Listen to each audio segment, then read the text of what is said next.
Welcome back to IndyCar Series 2005, where today we are going to tackle a track that is on the current IndyCar Series schedule, Gateway International Raceway. You're looking at the point standings after Michigan, where I took victory, but we are still sitting 83 points behind, or 77 points behind Scott Dixon at the moment.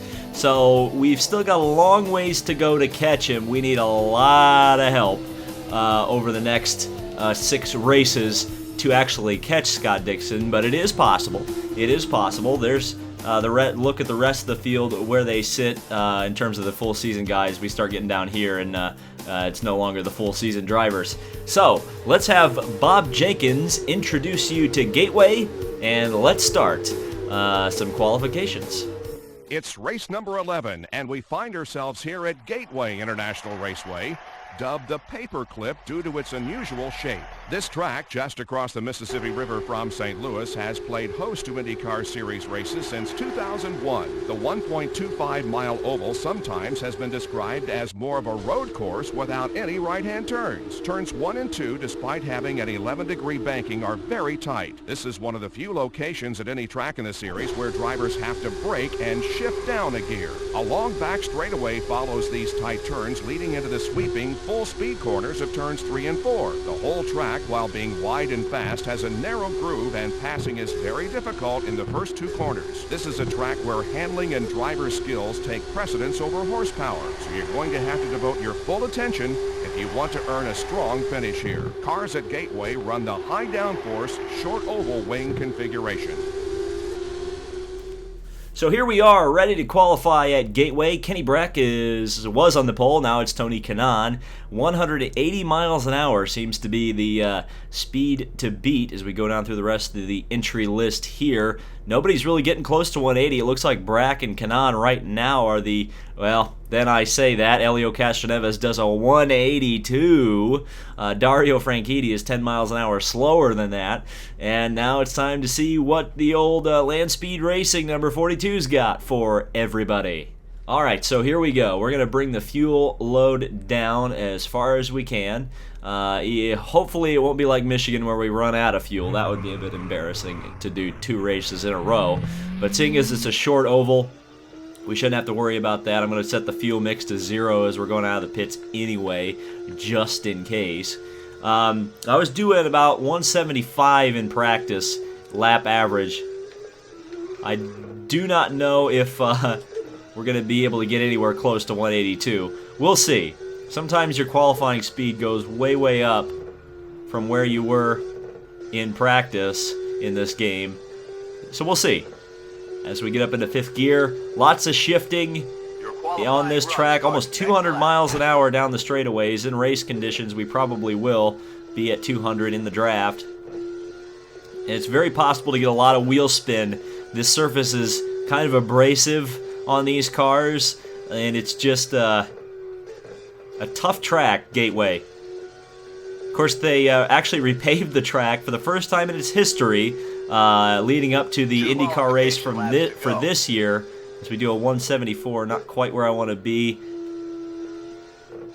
Trying to keep the throttle application up through turns 1 and 2. That's kind of a corner, especially on the exit, that is just so difficult in these cars. They're working into 3 and 4, trying not to lose too much speed. Shifting up into 5th on the exit, so that's a good sign that we carried a lot of speed. 175, almost 176. Really going to take a lot out of it in turn 1 here. I feel like I definitely screwed that up a little bit. Feel like I screwed that up. This may be a slower lap. We're going to have to take a lot out of it here in turn 3 and 4 here. On the throttle, off of the corner. I don't know if this is going to be faster. It is, slightly. So 16th, not an amazing start, mid-pack. Elio gets the pole. So, let's take a look at the starting lineup for today's race at Gateway. So, here we are for the grid.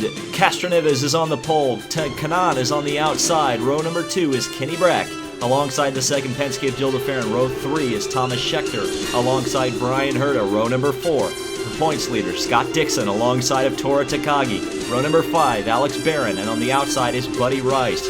Row number 6, Roger Yasukawa, alongside of Dan Weldon. Row number 7, Sam Hornish Jr. and Greg Ray. Row number 8 is Al Unser Jr. on the inside, and me on the outside. Row number 9 is AJ Foyt IV and Vitor Mira. Row 10, Scott Sharp and Sarah Fisher. Row number 11, Robbie Buell alongside of Ed Carpenter. Row number 12 is Buddy Lazier, our Lord and Savior, alongside of Mark Taylor. And bringing up the rear is Dario Franchitti, who once again does not have a very good qualifying effort. For whatever reason, the programmer of the game did not think Dario was very good. I have no idea why he thought that. So we got Foyt and Mira behind us. Alongside of us is Al Unser Jr. And we're going to have to be careful on the start here. You can't get some wheel spin like I mentioned in qualifying. It's an abrasive surface here, especially on the exit of turn number 2. That is the trouble spot where the AI has some trouble. And certainly we do as well. As we're getting to green here, we definitely got snookered by Al Jr. there. So we got to make sure Foyt is not going to get to the inside of us as we go racing here at Gateway. Down to 4th gear in turn 2 for the first time. Getting off at turn 2 very well. And you can just see Al Jr. had trouble behind Hornish and Ray, and we're going to get around Al Jr. into turn 3. Down a gear. Going to be a lot of shifting in this race. Underneath Hornish, underneath Yasukawa. Yasukawa really slowed up everybody there. And now Al Jr. making his moves behind us. Oh, and he's going to run into me going into turn 1. Wow. That is going to bring out the yellow. That was a big crash. So let's see what happened here. There was definitely a stack up. Unser went around the outside of Yasukawa and Hornish. And he had a run going down the straightaway. It looks like he dives to the inside, just doesn't commit quite right, and slams into Yasukawa, taking at least Unser out of the race. You know what? Let's see it from Al Unser Jr.'s perspective. So I passed him going down the back straightaway. We're going to work around the outside here in turn 1. Yasukawa clearly slow there. I made the big move down to the inside. Then Al had the run going into turn 1, and yeah, he just didn't commit there. Just wasn't close enough, and it caused a big crash, which takes him out of the race. Alright, so we're ready to go back to the green here. We're on the lap before the restart. You hear coming to the pits on the next lap. We've entered the pit window, but it's going to be a long way to go before we get to the end of the race, and I'm almost gambling on a yellow. I'm going to stay out, because I think we can run faster by ourselves here, as everybody looks like they're going to come into the pits. Yeah, pretty much everybody. And okay, so we'll take the restart here. We got kind of cold tires, so we need to be careful. Green flag, green flag. So all by ourselves here on the restart. But I suspect there's going to be another yellow at some point. And that could put us 2 laps ahead of everybody. So we don't need to be in fuel position 1. We need to be in fuel position 7. Because we need to go for it here while we have this advantage of clear track. So we've got 20 laps to go before we need fuel. That's a full 20 laps so we can make up time on folks. And they are still not out of the pits. There is one car out of the pits behind us. I think it's Yasukawa. Of course, Yasukawa's 2 laps behind the race at this point. At least. He did get to make his repairs and presumably fuel stops under the yellow. But again, we have him trapped laps behind. So it's not going to affect us, as we're going to come out in the thick of lap traffic here. So that's going to make things very interesting, as Sarah Fisher came out right next to me there. Underneath Vitor Mira. Actually got up into 6th gear there for just a second. 6th gear is kind of my super OP draft gear. Don't think we're going to need it all that much. I geared it for over 200 miles an hour, I think, in 6th. Got to be careful here in traffic. You know the AI are slow off of there. We'll get around AJ Foyt there for just a second. Probably shifted down a little too early there, to be honest with you. Now working in behind Sam Hornish Jr. underneath him. Put him another lap down. Hornish is right on your tail. Car on your right side, clear. Car Somehow in front is a back we're marker. only a lap ahead of Kanaan, which is actually kind of shocking to me. I'm surprised it only took a lap. That was a bit of a late move. I'm surprised it only took a lap to get the fuel, or to lap. We only went a lap ahead. That's what I'm trying to say. I'm surprised we only went a lap ahead. Still there, you are clear. Car on your right side, still there, you are clear. Because I was struggling with Alex Barron there for a second. Finally, he got the message that I was coming through no matter what. So we still got 16 laps on fuel. Should put us around lap 28. We're actually seem to be still making mileage, despite being in fuel mix 7. In fact, we're going to put it back a little bit. We're going to put it back to fuel mix 4. I'd love to lap everybody twice. That would give me a little bit of cushion, a little bit of peace of mind. Still there, outside. I don't know if it's going to happen, though. Still there, you are clear. Whoa, whoa, whoa, whoa, whoa, whoa, whoa. Oh, that was so close. That was so close. Oh. Ray did make contact with me, gave me a little bit of damage. But we live to fight another day. Greg Ray does not, though. He damaged his wing or something there. That was so close. So I pinched the car down a little too much there in turn 4, and I almost threw away a race win right there. Woo! Now get your heart pumping. So it seems like running too low is a bad idea. Bad idea. I'm going to kick it back up into fuel mix 7 here. Try to catch these guys up in front. I think it's Buddy Rice, at least one of them. And there's Ray making his pit stop under the green.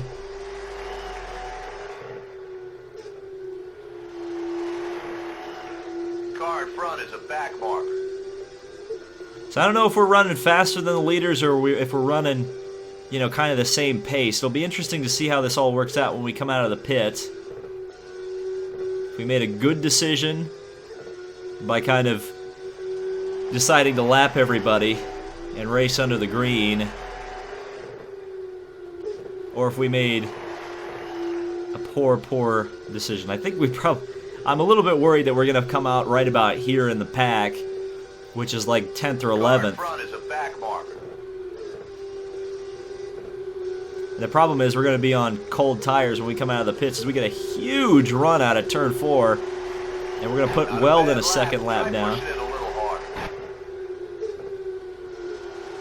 Car in front is a back marker. Just being very careful on the throttle application there, so we work our way down the back straightaway. Still don't see a green car out in front, so... Okay, so we've lapped Weldon, that's 11th. So we've lapped Weldon twice. Or we've lapped everybody up to 11th twice.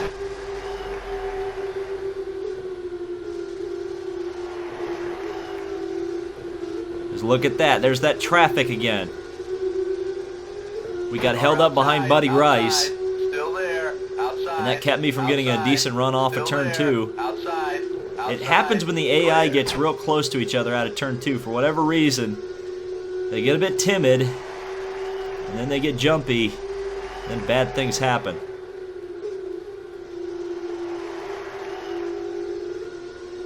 So we slam the throttle coming out of turn 2, coming up behind Tora Takagi. Takagi's always a little bit weird, Car outside, clear. as he was a little bit to my outside there. We're going to get a good run off of turn 4 there, just blow by him. I mean, every position we make up here is good when we come out of the pits and have to race for the win. Of course, if a yellow were to come out, that would just change the whole complexion of the race, but right now I'm not banking on that. We're coming up behind Dixon, I believe. So the points leader, who we need to beat in every race leading up to the championship. That was your best lap so far. It's So we go 200 miles an hour into turn 1, but Dixon had way better handling on the entry to the corner. We'll get a little bit better off of the corner, though, side by side with Scott Dixon. And we'll put him 2 laps down. Car outside, clear. So now we should be coming up behind Jill DeFerrin. Because it seems like the pack has kind of spread themselves out. Since the yellow happened so early in the race, there wasn't a lot of time for jumbling in the pack. No, that's Castroneves. So DeFerrin must have had a really great start, and Castroneves clearly didn't. Either that or Castroneves just didn't have a good pit stop. So we come in here behind Brian Herta. I'd assume this is Brian Herta. It's possibly Dario, but it is Herta. I saw number 7 on the car. So that was the car going 2 laps down. Whoa, boy, howdy. I got through turn 1 very poorly. That allowed her to come back through. So we'll go down the back straightaway side by side, really dive it in here deep.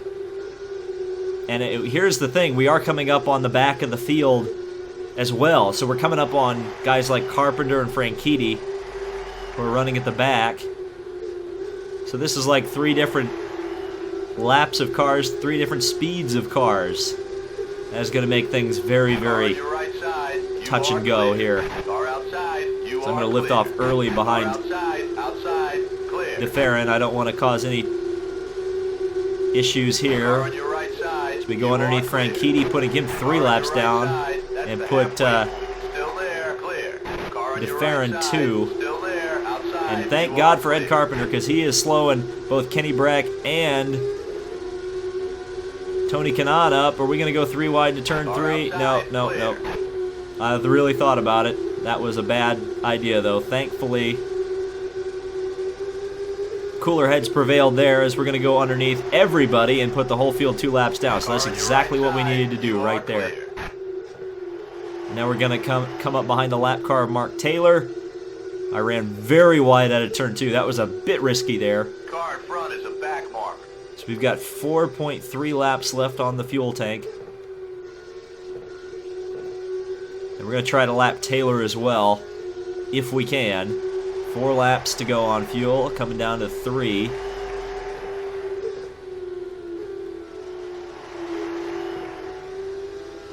Trying to time it right so that when I get alongside Taylor, I won't be making contact with him. That was as well timed as I could have gotten it. And Taylor will go 3 laps down. But it seems like the guys at the back of the field are way, way behind, because those 3 cars, and then it's nothing. So we still got 3 laps remaining on our fuel tank. So we probably will come in, this lap or the next one. We'll see what the mileage looks like. So we work out of turn 4 once again. And crossing for lap 30. So I think we'll go around one more time and then come into the pits on the next lap. Come into the pits on your next lap. There you go. The spotter's telling me to come in on the next lap, which we will do. Right on schedule. Put the mix down to 4 just to be absolutely safe. Pit next lap. You just grab the brakes a little bit in turn 1. It's not a whole lot. Just a little bit of a breathe, and man, we are way out in front. So we're going to use the pit entry lane here. 60 miles an hour is the speed. Very bumpy pit entry here. Keep it under 60. And into the pits we go. Under 60. We were at 49. So, do we repair the damage? I feel like it's not going to take that much longer. We're going to go 30 laps on the fuel just so we can run mix 7 the entire rest of the race. We don't need to save the race. And I think we'll be all right. We're going to have to be careful again on the cold tires. And the other problem is the AI sometimes likes to crash the car coming out of the pit, so I'm a little bit worried about that as well. Tires coming off. As usual, the right front guy is very, very slow. Fuel is disengaged, and away we go. So are we still in the lead? We are indeed. Perfect. We'll go up into fuel mix 7. Just be real careful here coming out of the pits. I'm not in control of the car, so whatever happens. Okay, now we're back in control. And back to racing. So we got lap cars coming around the outside of me. I'm gonna let Buddy Lazier through there. And Greg Ray. Just try to get temp in the tires before we go for it here. Brack is 47 seconds behind, according to that marker. I don't think that's quite right. As we work up the temps, now we can start going for it a little bit. So we are now lapping the field, I believe. Officially putting cars 1 lap behind the race rather than 2. I think that's how that works. 15 seconds ahead of Brack. So there you go, 15 seconds is the lead. So we have played this to perfection. And now it's just about holding on to it. So we get a good run on Sharp here. Car outside. And underneath Still there. Sharp we go. Outside. You are clear. Now we're going to work up behind Greg Ray, who started in the front, if I remember correctly. So why? Oh, yeah, he's back here because I ran into him. That's right. I forgot. I was about to say, what's Greg Ray doing back here? That's what Greg Ray's doing back here. As he had a little bit of trouble behind Buddy Lazier. Car outside. Clear. And he loses that lap right there, even though he's 24th right now, so never mind. He's, in fact, behind Yasukawa, who was involved in that first crash. And now we'll come up behind Buddy Lazier. Car in front is a back mark. No, it's our Lord and Savior. Get it right.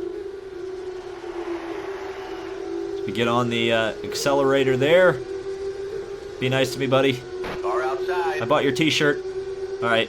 You are clear. He was nice to us. 15 seconds ahead of Brack. That's what you get for buying merch from a driver. They will be nice to you. Now we're coming up here behind Fisher, I think. Car in front is a back It's either mark. Fisher or Buell. It's Buell. I got it wrong. Car outside. You are clear. And Buell. Oh, no, no, no, no. And Buddy Lazier spins to avoid him. Car inside. Both cars get into the inside wall, but no caution. Clear. What a great avoiding action by Buddy Lazier, but unfortunately, it takes Lazier out of contention. Well, I didn't mean to do that. Well, Buddy's not going to like me anymore, I suspect. Wow, Robbie Buell. I'm not sure what happened there. It seemed like Buell just slowed down in the middle of the corner. Somehow I managed to save it. Is a back mark. But he certainly did not. That was the same thing that happened to, I guess, me and Al Jr. earlier in the race. One car slowing down faster than the other one thought he was, and Seconds ahead of Brack. trouble occurred. Man, that's unfortunate. I hate to take out my favorite driver like that, even unintentionally so. You are 13 seconds ahead of Brack. As we work underneath Scott Sharp, you can see the debris down there. It's kind of weird that they didn't throw a caution for that. I guess because nobody got upside down or was out of the race. They felt there was no reason to. As we stayed in 5th gear through Car outside, still there. turns Still 3 and there. 4, which is Still interesting. there. Clear. Car on your right side, outside, you are clear. Very slow there. That's Dario Franchitti. We're slapping him, what, Car second on or your third right time side. here. Outside, outside. So Dario's Still there. completely off the Still pace this there. weekend. You are clear. In fact, Car I in think front that's is Ed a Carpenter back up mark. there as well. So these guys at the back are really struggling for pace. But there's going to be lots of cars on lots of different laps here by the time we get to the end because of the attrition rate as well. All the cars getting damaged. So we're going to try to come around Ed Carpenter here, which we do. Car on your right side, And to the outside, inside of clear. Sarah Fisher. Now Car the outside, lone remaining still there. Outside, Brian Reinbold still car there. with any kind of You a are hope of a clear. good finish.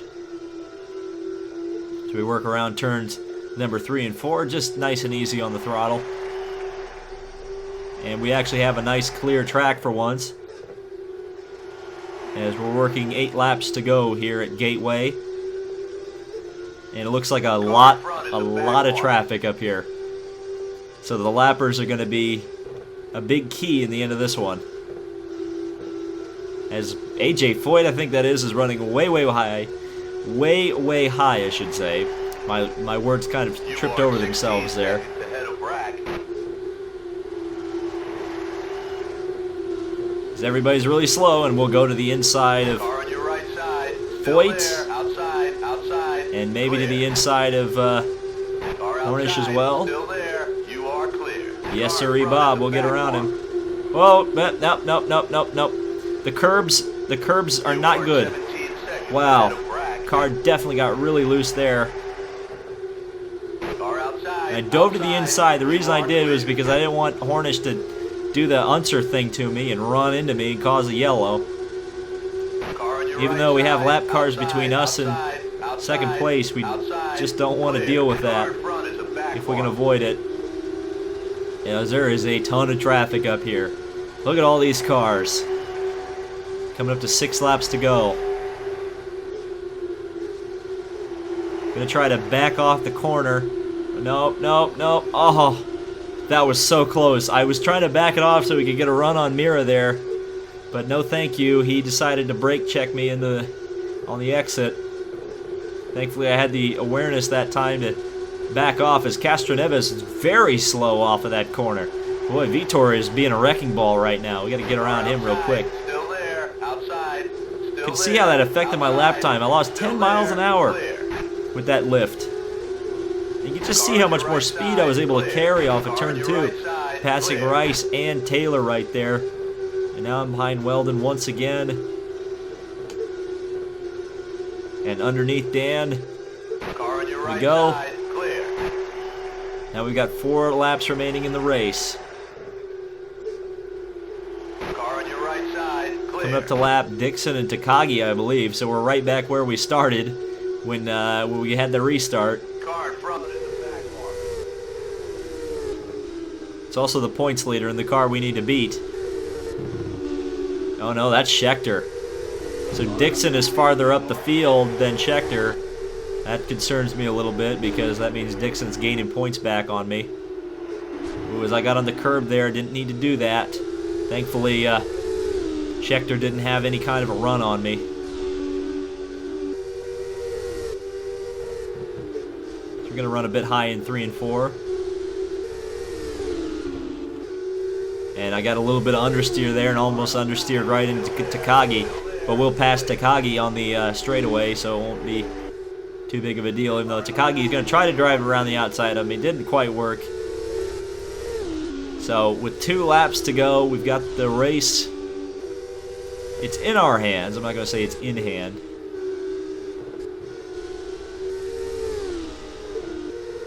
And now the white flag coming out for us at Gateway.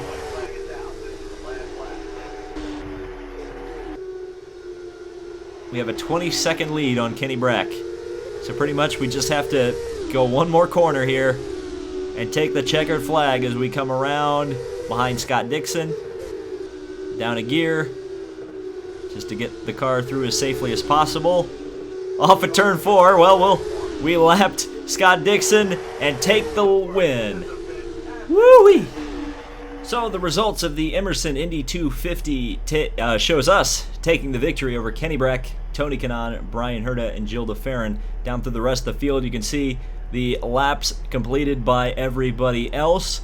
Clearly, a lot of guys finished a lot of laps down. Unfortunately, Buddy Lazier was the last of those that finished the race, 47 laps completed.